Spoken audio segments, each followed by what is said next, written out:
If you want to talk to current University College Dublin students before you apply so that you know you're making the right choice, listen up. UCD launched the Ambassador platform or tab which let you chat to current students and staff so you get a feel of what it's like to be a student here. You can message ambassadors from different countries and programs. You might even find an ambassador from your home country. To view tab, go to UCD Global homepage, click on Study at UCD and click on Chat to our current student.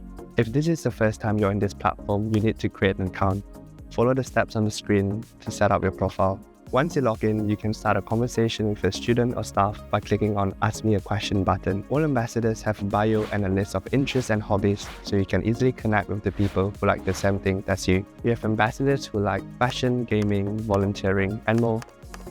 There's also a social media grid on tab where ambassadors share photos and videos so you can see UCD from their point of view. Tab is one of the newest ways for you to chat with current students and staff in UCD. You can also contact your relevant UCD Global Center to see if they can put you in touch with current students from your local region. If you're a non-EU offer holder, you can get access to our incoming international student Facebook group through the link in your offer letter or comment below to get the link. Make sure to subscribe to our channel for day-in-the-life content, useful information about UCD, and behind-the-scenes looks into life in Dublin. Hope to see you on campus.